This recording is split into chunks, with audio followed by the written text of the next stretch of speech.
तो बेटा ये है हमारा class 9 lines and angles part 1। ठीक है, देखो इसके अंदर क्या हो रहा है। आपको देखो ये कोलिनियर पॉइंट्स क्या होते हैं, ऐसे पॉइंट्स जो एक साथ जुड़े हुए हों, एक ही सीधी लाइन में हो, तो कैसे होंगे, कोलिनियर। को मतलब सेम, लीनियर मतलब एक ही लाइन में सेम। अब नॉन कोलिनियर पॉइंट्स को है, जैसे ट्रायंगल के पॉइंट्स हैं, ये कैसे नॉन कोलिनियर है, अलग अलग है ना एक दूसरे से। ठीक है, अच्छा कॉम्प्लीमेंट्री एंगल क्या होता है बेटा, वैसा एंगल जिसका सम करें दो एंगल्स का तो 90 आए। और सप्लीमेंट्री एंगल क्या होते हैं, जिनका सम करें, जैसे एक्स और वाई है, ये कॉम्प्लीमेंट्री एंगल सप्लीमेंट्री एंगल्स है, तो सप्लीमेंट्री एंगल्स का सम क्या होता है 180 होता है, इस बात को याद रखना। नेक्स्ट एंगल है बेटा एडजेसेंट एंगल। क्या, चलो तो बेटा एडजेसेंट एंगल क्या होते हैं, ऐसे एंगल जो एक दूसरे के एडजेसेंट हो और उन दोनों के बीच में कॉमन आर्म हो। क्या हो, कॉमन आर्म हो। ये देखो अगर एंगल ए ओ सी हो तो उसके बीच में कॉमन, और ए बी ओ सी, इन दोनों एंगल्स के बीच में कॉमन आर्म क्या है, ओ सी, एकदम कॉमन आर्म है ना, उसके लिए भी और इसके लिए भी। तो वैसे एंगल्स क्या कहलाते हैं, एडजेसेंट एंगल कहलाते हैं। तो अगर इन दोनों एंगल्स को मैं जोड़ दूं, एंगल ए ओ सी को किससे जोड़ दूं, बी ओ सी से, तो क्या निकल कर आएगा, ये बड़ा वाला एंगल निकल कर आ जाएगा ए ओ बी। ठीक है, अगला देखो बेटा, अब यहाँ पर पता लगाओ क्या ये एडजेसेंट एंगल्स हैं या नहीं। ये एंगल 1 एंड एंगल 2, ये जो गिवन एंगल 1 एंड 2, ये देखो क्या इनके, अगर ये एडजेसेंट एंगल्स होते हैं, कब होते हैं, इनके बीच में एक कॉमन आर्म होनी चाहिए थी, एक कॉमन आर्म होनी चाहिए थी, कॉमन साइड होनी चाहिए थी। क्या इन दोनों के बीच में, एंगल 1 और 2 के बीच में कुछ भी कॉमन है, नहीं है ना, कोई भी, या तो अलग अलग है, इसकी अलग आर्म इसकी अलग आर्म, सेम नहीं है, तो इसको क्या बोलेंगे कि ये एक एडजेसेंट एंगल नहीं है, नहीं है, नो। ठीक है, अब नेक्स्ट देखो क्या एंगल 1 और ये 2, अब जरा इसको ऐसे देखो, इसको छुपा लो, देखो इसको छुपा लिया मैंने। अब देखो जरा, अब कुछ दिखाई दे रहा है क्या, इस एंगल 1 और इस एंगल 2 के बीच में कोई कॉमन आर्म है, हाँ बताओ क्या नाम है उसका। अगर मैं इसका एक नाम दे दूँ ओ पी, यहाँ पे इसका नाम है पी, इसका नाम दे देता हूँ एल, तो पी एल क्या हो गया, इस वाले एंगल में भी, एंगल 1 में और 2 में कॉमन आर्म है ना, तो ये क्या हो गया, एडजेसेंट एंगल्स हैं। ठीक है, अब बेटा देखो लीनियर पेयर क्या होता है, लीनियर पेयर का मतलब होता है एक स्ट्रेट लाइन पर बने हुए एंगल्स। आपको पता है स्ट्रेट लाइन किस क्या एंगल होता है, स्ट्रेट लाइन का 180। आपने डी का शेप देखा है, डी देखो कैसा होता है, ऐसे ही तो होता है। और यहाँ पर क्या एंगल मेंशन होता है, 180। यहाँ पर कितना होता है 180, यहाँ पर कितना होता है 90। अगर इसको मैं पूरा सर्कल बना दूँ तो कितना हो जाता है 360। ठीक है, ये देखो इसका क्या मतलब हुआ कि ये 180 है, तो इसका मतलब एंगल, ये वाला जो एंगल है उसको मैं ओ मान लूँ, इसको मैं एल मान लूँ, तो क्या होगा ए ओ एल 120 है, तो हमारा एल ओ बी या बी ओ एल क्या बचा 60 डिग्री। क्यों, क्योंकि टोटल इनका काउंट क्या होता है लीनियर पेयर का 180 डिग्री। ठीक है, अब लाइंस बेटा दो तरह से बनाई जाती हैं। पहली ऐसी लाइन जो आपस में इंटरसेक्ट करें, तो देखो ये एंगल ये लाइन पी क्यू और ये लाइन आर एस कहाँ पर इंटरसेक्ट कर रही है, इस पॉइंट पे, मान लेता हूँ उस पॉइंट का नाम क्या है ओ।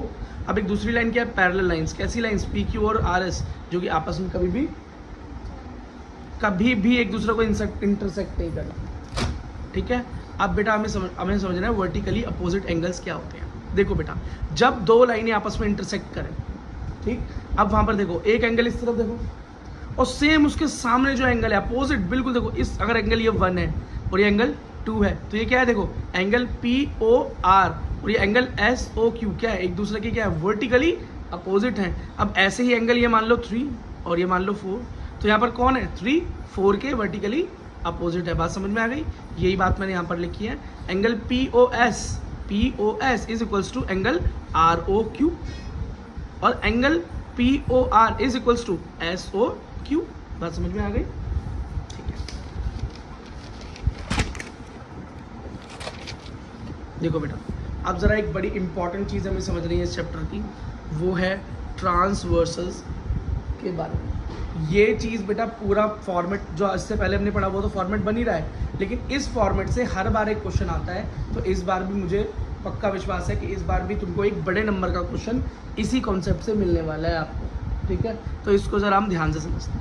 मान लो दो पैरेलल लाइंस हैं P Q and R S, लेकिन उसके बीच में एक ट्रांसवर्सल लाइन आई, एक लाइन आई जिसने इन दोनों को इंटरसेक्ट कर दिया, इन दोनों को लाइनों को पी क्यू को आर एस को इंटरसेक्ट कर दिया, जिसकी वजह से एक देखो एंगल्स बना, एक एंगल ये, एक एंगल ये, एक यहाँ नीचे और यहाँ, सेम यही एंगल्स नीचे बने, हमने इनको नाम दे दिया।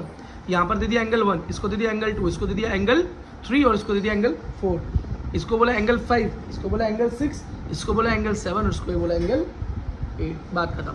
अब बेटा ये तो इजी लगा स्टेप, लेकिन नेक्स्ट बात क्या है? अब नेक्स्ट बात ये है बेटा कि इसके अंदर कौन कौन से एंगल्स सेम हैं या कौन कौन से एंगल्स एक दूसरे से रिलेट करते हैं, और रिलेट करते हैं तो वो क्या नाम है उनका, वो सीखना है। तो बेटा अगर यहाँ पर हम देखें, सबसे पहले तो वर्टिकली अपोजिट एंगल्स हम पढ़ कर आए हैं, तो वर्टिकली अपोजिट एंगल्स कौन से होंगे? जो ठीक एकदम एक दूसरे के अपोजिट होंगे। ये देखो एंगल 1 किसके अपोजिट है? ठीक एंगल 3 के, है ना। और एंगल 4 2 के, यहाँ पर एंगल 5 7 है बेटा, ये एंगल 7 की, और 8 थोड़ा तेज आवाज आनी चाहिए, ठीक है, नींद नहीं आनी चाहिए। तो ये वर्टिकली अपोजिट एंगल समझ में आ गया, ठीक है। अब अगले एंगल होते हैं बेटा अल्टरनेट एंगल। क्या होते हैं? Alternate angle. अब ये अल्टरनेट एंगल कैसे पहचानोगे आप? तो बेटा जेड बनाएंगे हम। क्या बनाएंगे? पहले जेड बनाएंगे सीधा और फिर जेड बनाएंगे उल्टा। तो देखो यहाँ पर जेड बनाओ, यहाँ पर देखो जेड बनाओ, तो जेड क्या दिखाई दे रहा है आपको? दिखाई दे रहा है, देखो ये देखो, ये जेड दिखाई दिया, बोलो जेड दिखाई दिया या नहीं दिया? दिखाई दे गया ना। तो बेटा इस जेड के, इस वाले जेड के इधर और इस वाले जेड के इधर, देखो इधर इधर इधर, इस जेड के अंदर अंदर, ठीक है। तो जो दोनों एंगल होंगे वो सेम होंगे। तो जेड के देखो इधर कौन सा एंगल आ गया? इस तरफ 4 और इस तरफ ऊपर 6। तो angle 4 is equals to angle 6 क्या है? अल्टरनेट एंगल, इंटीरियर मतलब अंदर की तरफ। और अब दूसरा क्या करेंगे हम? उल्टा जेड बना देंगे। क्या करेंगे?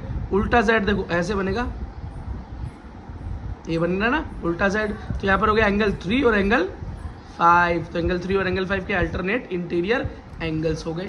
आई होप बेटा समझ में आया होगा। जेड याद रखना बस, ठीक है। अब हमें बात करनी है अल्टरनेट एक्सटीरियर एंगल। मतलब अभी तो हमने बात की थी अंदर के एंगल्स की, अब हम बात करेंगे बाहर के एंगल की। तो वही जेड बनाओ। सबसे पहले हमने जेड बना लिया, देखो जेड बन गया। अभी तो हमने क्या कहा था? जेड के अंदर वाले एंगल्स देखे थे ना, तो अंदर क्या था? 4 और क्या था? 6। लेकिन हम बात करें एक्सटीरियर, मतलब बाहर के एंगल देखने। क्या देना है? बाहर के एंगल देख रहे हैं। तो बाहर क्या है? देखो जेड के ऊपर क्या है? 1 और इसके ठीक ऊपर क्या है? नीचे की तरफ 7। तो 1 इक्वल्स टू 7, ठीक है, समझ में आ गया। और उल्टा देखो इसका, तो 2 और 8, ठीक है बेटा। अल्टरनेट एक्सटीरियर एंगल्स याद करने का यही तरीका है। अगला है भाई कोरोस्पोंडिंग एंगल्स। अब ये कोरोस्पोंडिंग एंगल्स कैसे फाइंड आउट करते हैं? तो एक ही साइड के ऊपर वाले एंगल्स और एक ही साइड के नीचे वाले एंगल्स क्या होते हैं? कोरोस्पोंडिंग एंगल्स होते हैं। एक ही साइड के ऊपर वाले, देखो ये देखो, ये देखो, ये लाइन है। अब एक ही साइड मतलब इस तरफ देखो, लेफ्ट की तरफ देखो पहले, तो ऊपर वाले, एक ही साइड के ऊपर वाले एंगल्स, ऊपर कौन है? वो 1 बैठा है, और नीचे की तरफ देखें तो ऊपर कौन बैठा है? 5। तो 1 किसके बराबर है? 5 के बराबर। कैसे? Corresponding angle. अब बेटा दूसरी तरफ देखो, दूसरी तरफ देखो, एक ही तरफ के नीचे वाले एंगल्स। अब नीचे कौन है? 4 और नीचे की तरफ नीचे कौन है? बोलो 8। बस ये हो गया इक्वल। अब दूसरी तरफ चलो, ऊपर वाला एंगल क्या है? 2 और नीचे की तरफ ऊपर क्या है? 6। तो 2 इक्वल्स टू 6। और अब देखो नीचे की तरफ क्या है? 3 और ठीक नीचे इसी पोजीशन में कौन है? 7। 3 इक्वल्स टू 7। ये क्या है? कोरोस्पोंडिंग एंगल्स, ठीक है बेटा। अब हमें बात करनी है को इंटीरियर एंगल्स की। किसकी बात करनी है बेटा? को इंटीरियर एंगल्स की। देखो एक ही साइड में अंदर वाले एंगल्स, एक ही साइड में अंदर वाले एंगल्स। अगर हमने इस तरफ लेफ्ट हैंड की साइड ले ली, तो इसमें अंदर अंदर कौन कौन से एंगल है? एंगल 4 एंड एंगल, ये एक दूसरे के सेम हो गए। और बेटा अब दूसरी साइड ले लो, तो अंदर अंदर वाले कौन से हैं? 3 और 6, ये एक दूसरे के क्या हो गए? इक्वल। और याद रखना बेटा, जब इन दोनों को हम प्लस करते हैं, इन को इंटीरियर एंगल्स को अगर हम प्लस करते हैं, सम करते हैं, तो उनका सम कितना निकल के आता है? 180। खुद देखो ना बेटा, एक सिंगल लाइन पर तो बने हुए हैं, एक सिंगल लाइन पर ही तो बने हुए हैं, ठीक है। तो बेटा आज देखो लाइंस एंड एंगल्स का ये थ्योरम देखो बेटा। यह थ्योरम क्या बोल रहा है? अगर कोई 3 पैरेलल लाइंस है, पहली लाइन L, M और N, तो L किसके पैरेलल है? M के। और M किसके पैरेलल है? अच्छा, पैरेलल का मतलब क्या होता है? जो लाइंस आपस में कभी नहीं मिले, जैसे रेल की पटरी है ना, ये आपस में कभी नहीं मिलेंगे। तो देखो फर्स्ट एंगल बन रहा है जब एक लाइन क्या कर रही है? इनको इंटरसेक्ट कर रही है। क्या कर रही है? ट्रांसवर्सल लाइन है। कैसी कर रही है? इंटरसेक्ट कर रही है तीनों लाइंस को। तो एंगल क्या बना? 1, 2 एंड 3। याद रखना, अगर L M के पैरेलल है और M N के पैरेलल है, तो L किसके पैरेलल है? N के पैरेलल है। और जो एंगल 1 है वो 2 के इक्वल है, और 2 एंगल 3 के इक्वल है, तो याद रखना angle 1 is equals to angle 3, ठीक है। बस बेटा यही है, और कुछ भी इंपॉर्टेंट बात इसके अंदर नहीं है। इस तरह की सिचुएशन दिखाई दे तो बेटा याद रखना ये एंगल्स सेम होंगे पोजीशंस में, ठीक है बेटा। अब एक क्वेश्चन कर लेते हैं थोड़ा सा। देखो एक बेटा क्वेश्चन दे रखा है, एक्चुअली जो क्वेश्चन की शुरुआत है वो कैसी है, देखो यहाँ पर तो मैंने आपको ये कंस्ट्रक्शन करके दिखा रखी है।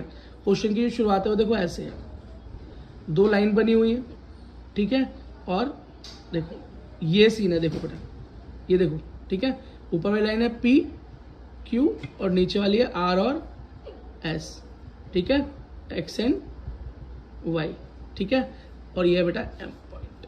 लेकिन यहाँ पर कब क्या दिया हुआ है, M X Q, क्या बोला, M X Q, यहाँ पर बेटा गिवन है M X Q कितना 135 degree, M Y R, M Y R, M Y R मतलब ये वाला एंगल कितना गिवन है 40 डिग्री। फाइंड करना है एक्स एम वाई, मतलब एक्स एम वाई, ये मिडल एंगल फाइंड करना है। तो इस मिडल एंगल को फाइंड करने के लिए हमने एक कंस्ट्रक्शन किया है यहाँ पे अपनी तरफ से, एक लाइन यहाँ पर ड्रॉ कर दी, 2 पैरेलल लाइंस के बीच में एक और पैरेलल लाइन ड्रॉ कर दी, कोई दिक्कत नहीं है। अब बेटा ऐसा इसलिए किया ताकि इस क्वेश्चन को सॉल्व करने में ईजी हो जाए, ठीक है। देखो बेटा अब क्या ईजी हो गया, इस लाइन को ड्रॉ करने के बाद मुझे ये पता चला, अब मुझे कंप्लीट एंगल फाइंड आउट करना है, ये X M Y complete angle तो एकदम से निकल नहीं सकता। लेकिन अगर मैं ये वाला एंगल, ऊपर वाला एक छोटा एंगल फाइंड कर लूँ, फिर नीचे वाला एंगल फाइंड कर लूँ, तो इस टोटल एंगल का मुझे पता चल जाएगा, ठीक है। अब ये देखो मैंने कैसे फाइंड आउट किया। अब एंगल एक्स एम, अब यहां पर बेटा मैं इसका नाम ले लेता हूं कोई A B, X M B क्या होगा, ठीक है। अब देखो बेटा एक ही तरफ है ना, एक ही तरफ बने हुए हैं एंगल्स, बेटा कैसे है, लीनियर पेयर है, एक ही लाइन पर बने हुए एंगल्स है ना, ये देखो बेटा ठीक से एक ही लाइन पर बना हुआ एंगल है, नहीं है तो क्या है लीनियर पेयर। और बेटा लीनियर पेयर जो होते हैं अगर इन दोनों को मैं सम करूं तो किसके बराबर होता है, 180 डिग्री के बराबर हो सकता है। तो मैं इसको क्या लिखूंगा, सबसे पहले कौन सा एंगल लिख सकता हूं, एंगल एक्स क्यू एम, ऐसे लिख सकता हूं, क्यू एक्स एम, बेटा एंगल बीच में है ना 135, और plus angle X M B क्या इज इक्वल्स टू 180 डिग्री। क्यों है, लीनियर पेयर, क्या लीनियर पेयर। तो बेटा 135 को जब मैं माइनस कर दूंगा 180 में से तो निकल कर क्या आएगा 45 डिग्री, ठीक। अब देखो बेटा अब नीचे मेरे को एंगल दिया हुआ है एम वाई आर, कितना दिया हुआ है 40, तो देखो बेटा ये 40 और ये वाला 40, ये 40 है तो ये भी क्या हो जाएगा 40। कैसा एंगल है बताओ, ये एक ही लाइन पर, हाँ ऑल्टरनेट एंगल है। कैसा है बेटा, ऑल्टरनेट एंगल है, ठीक है। अब बेटा मेरे पास 2 एंगल आ गए, कौन कौन से आ गए, एक ऊपर वाला एंगल आ गया एक्स एम बी और एक नीचे वाला एंगल आ गया क्या वाई एम बी। अगर इन दोनों को मैं प्लस कर दूं तो मेरा पूरा एंगल टोटल एम वो एक्स एम वाई निकल आएगा, एक है 45 एक है 40, क्या निकल रहा है 85। क्वेश्चन समाप्त हो गया, ठीक है बेटा, आराम से हो गया, इजी क्वेश्चन है। अगला एक क्वेश्चन देखो भाई, ये तो बड़ा ही इंपॉर्टेंट क्वेश्चन है, बहुत बार एग्जाम में आया हुआ है, और बेटा इस बार भी 9th के एग्जाम में था, कंपार्टमेंट के पेपर के एग्जाम में भी था, ठीक है। मैं बार बार हर बच्चे को बोलता हूँ कि ये क्वेश्चन जरूर आता है 9th क्लास में, कहीं ना कहीं जरूर टपक जाएगा ये क्वेश्चन, तो इसको आज ही समझ के खत्म कर दो, फाइनल एग्जाम तक मत खींचना। देखो क्या क्वेश्चन दिया हुआ है, लाइन दी हुई है, देखो ये एक लाइन बनी हुई है, नीचे जो सिंगल लाइन बनाई हुई है ना, ये मेरा कंस्ट्रक्शन है, हमने क्या किया है खुद कंस्ट्रक्ट किया है। क्यों किया, ताकि आराम से इजीली क्वेश्चन को फाइंड आउट किया जा सके। क्या दिया हुआ है, angle P Q R given है कितना 110, एंगल आर एस टी क्या दिया हुआ है 130 गिवन है। ये एंगल्स क्या है, ये एंगल्स गिवन है। अब हमें निकालना क्या है, एंगल क्यू आर एस, मतलब ये वाला एंगल फाइंड आउट करना था। तो इस एंगल को कंप्लीट करने के लिए मैंने नीचे एक लाइन का क्या किया, कंस्ट्रक्शन कर लिया। क्या कर लिया बेटा, कंस्ट्रक्शन कर लिया। अब बेटा अगर इस एंगल को निकालना है, क्यू बोलो आर एस, मतलब इस पूरे कंप्लीट एंगल को फाइंड आउट करना है, ठीक है। इस एंगल को अगर फाइंड आउट करना है तो क्या तरीका है, पहले ये हाफ एंगल इस वाला पता होना चाहिए और ये पता होना चाहिए। अब मैंने कैसे निकाला ये, तो बेटा एक ही लाइन पर बने हुए एंगल्स का सम क्या होता है 180। अब यहाँ पर एक तो 110 गिवन है, तो 180 में से 110 जाएगा तो क्या बचेगा 70। इस तरफ भी वही सीन है, एक लाइन पर बने हुए एंगल्स क्या होते हैं 180, लीनियर पेयर। अब जो लीनियर पेयर है 138 गिवन है, तो 180 से माइनस होगा तो क्या बचेगा 50। अब मेरे पास क्या हो गया, इधर 70 भी आ गया, इधर 50 आ गया, लेकिन यहाँ बीच का नहीं पता, मैंने इसको x मान लिया। क्या मान लिया, x नहीं पता, x का वैल्यू निकाल लो। अब देखो अगर ये एक सिंगल लाइन पर बने हुए एंगल्स हैं, एक सिंगल लाइन पर बने हुए एंगल है ना, एंगल ये 70 भी, एंगल 50 भी और एंगल x भी, ये तीनों किस पे बने हुए, एक सिंगल लाइन पे, क्या लीनियर पेयर। और अगर इन तीनों को मैं सम कर दूं तो किसके बराबर होगा, 180 के बराबर। तो 70 + 50 कितना हो गया बोलो, 120, और टोटल 180 से माइनस करूंगा तो एंगल x निकल कर आएगा 60। क्या निकल कर आया, 60। तो यही है एंगल QRS। ठीक है बेटा, क्वेश्चन कोई दिक्कत नहीं ना। अब बेटा एक्सरसाइज नंबर 6.1 का क्वेश्चन देखो। वैसे ऑलमोस्ट हम सारे कॉन्सेप्ट कवर कर चुके हैं, सारी थ्योरम्स को कवर कर चुके हैं इस चैप्टर लाइन्स एंड एंगल्स की। अब कुछ बचा नहीं है, सिर्फ कुछ क्वेश्चंस है जो मैं आपके सामने अभी कर देता हूँ। ठीक है, इंपॉर्टेंट क्वेश्चंस की बात करता हूँ, क्वेश्चंस मैं कर देता हूँ। अगर इन क्वेश्चंस को भी ढंग से देख लोगे तो कोई क्वेश्चन अटकेगा नहीं, आराम से कुछ ना कुछ क्वेश्चंस का हल निकाल सकते हो। ठीक है, क्वेश्चन क्या दिया हुआ है 6.1 एक्सरसाइज नंबर 1 का फर्स्ट क्वेश्चन। एक लाइन दे रखी है AB ओके जी, जिसको CD इंटरसेक्ट कर रही है, बीच में से काट रही है। ठीक है, O पॉइंट पे। ठीक है जी, अब यहाँ पर एक लाइन निकल रही है E। ठीक है भाई, कोई बात नहीं। क्या क्या गिवन है जरा देख लो। AOC और BOE को अगर जोड़ रहे हैं तो 70 आ रहा है, ये गिवन है। क्या है, गिवन है। और एक और चीज गिवन है, एंगल BOD कितना गिवन है, 40। कितना गिवन है, 40। क्या निकालना है, BOE फाइंड आउट करना है, और COE का रिफ्लेक्स फाइंड करना है। क्या फाइंड करना है, रिफ्लेक्स। अब ये रिफ्लेक्स क्या होता है मैं आगे बताऊंगा, अभी हम नॉर्मल क्वेश्चन को सॉल्व करते हैं। ठीक है बेटा, चलो अब देखो किस एंगल से हम किस एंगल के आसपास जा सकते हैं इतना देख लेते हैं। ठीक, ये देखो बेटा, एक एंगल हमें गिवन है BOD। देखो बेटा इधर ध्यान से, अब BOD गिवन है तो देखो अब यहाँ पर जो एंगल है AOC, ये देख रहे हो बिल्कुल इसके वर्टिकली अपोजिट नहीं है क्या, एग्जैक्टली वर्टिकली अपोजिट है ना। तो हमारा AOC भी क्या हो जाएगा, 40 डिग्री। ठीक है, क्यों, तो AOC equals to BOD equals to 40 degree. Why, vertically opposite angles. Very good. अब बेटा गिवन क्या है, angle AOC plus BOE 70 given है। अब एंगल AOC मैंने क्या निकाल लिया, 40 डिग्री। तो यहाँ पर अगर मैं पुट आउट कर दूं तो BOE की वैल्यू आ जाएगी, तो यहाँ 40 रखा इज इक्वल्स टू 70, तो BOE इधर 40 उधर जाके माइनस हो जाएगा। तो एंगल BOE कितना निकल कर आया, 30 डिग्री। अब हमें क्या निकालना है, एंगल COE का रिफ्लेक्स फाइंड आउट करना है। तो सबसे पहले तो एंगल COE ही निकाल लो, फिर तो उसका रिफ्लेक्स निकालोगे। रिफ्लेक्स क्या होता है मैं समझाऊंगा, पर सबसे पहले हम क्या निकालेंगे, एंगल COE तो फाइंड कर लो एटलीस्ट। ठीक है बेटा, अब एक बात देखो, एंगल ये वाला कितना है, 40। ठीक है, अब जरा देखो मैं क्या करता हूं, अगर एंगल AOC, ठीक है कहाँ है, ये रहा एंगल AOC, ठीक, प्लस एंगल BOE, मतलब BOE जो कि कितना निकल कर आया अभी, 30 निकाला है मैंने, और प्लस एंगल COE, क्या ये एक ही लाइन पर नहीं बने हुए, और एक ही लाइन पर जो एंगल बने होते हैं उन्हें लीनियर पेयर बोलते हैं, इनका सम क्या होता है 180। तो angle AOC plus BOE plus COE equals to angle 180। ये वाला एंगल मैंने कितना निकाला अभी, 30। अभी हमने 30 फाइंड आउट किया ना BOE को, और एंगल AOC कितना है 40, तो 30 प्लस 40 कितना हुआ 70, टोटल कितना है 180। तो अगर बेटा 180 से मैं 70 को माइनस कर दूंगा तो एंगल COE 110 फाइंड आउट हो गया आराम से। अब निकालना है रिफ्लेक्स। बेटा अगर किसी भी एंगल का रिफ्लेक्स निकालना हो तो इसका मतलब होता है कि उसको 360 से माइनस कर दो। क्या कर दो बेटा, 360 से माइनस कर देते हैं तो वो उसका रिफ्लेक्स होता है। तो 360 में से 110 माइनस कर दो, 250 degree is the reflex of angle COE। और आपका क्वेश्चन नंबर फर्स्ट खत्म हो गया। अब जरा क्वेश्चन नंबर सेकंड की तरफ चलते हैं। क्वेश्चन नंबर सेकंड के अंदर क्या दे रखा है, बहुत अच्छा क्वेश्चन है, ठीक है, आराम से उसको देखना और कॉन्सेप्ट्स को फॉलो करना, जो मैं आपको बताऊंगा उसी तरीके से सॉल्व होता है।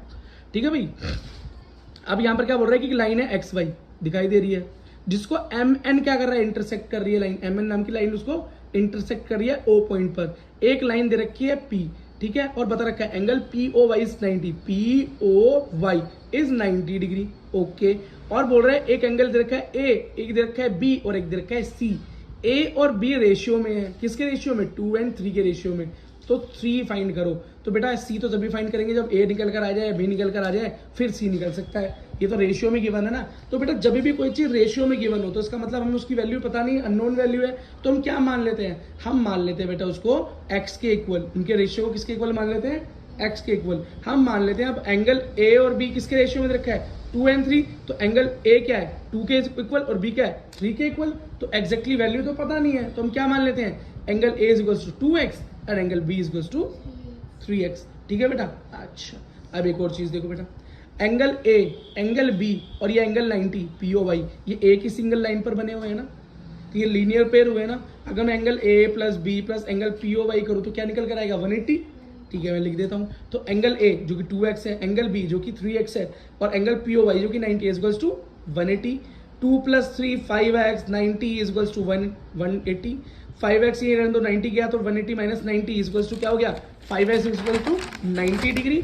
और 5x इज टू 90 आया तो 5 यहाँ मल्टीप्लाई में उधर जाके डिवाइड, x इज टू 90/5 निकल कर आया 18। तो x की वैल्यू क्या निकल कर आई 18। बेटा अब मैं क्या एंगल ए और बी की रियल वैल्यू फाइंड आउट कर सकता हूँ, आराम से कर सकते हैं। एंगल ए क्या था 2x, अब x की वैल्यू क्या है 18, पुट की तो क्या निकलेगा 36। एंगल बी क्या था 3x, x की वैल्यू है 18, पुट की तो क्या निकल कर आया 54। अच्छा है, मजा आ गया ना। ठीक है बेटा, अब देखो अगला, अब मुझे क्या निकालना है एंगल सी फाइंड आउट करना है। एग्जैक्टली क्या फाइंड आउट करना है एंगल सी।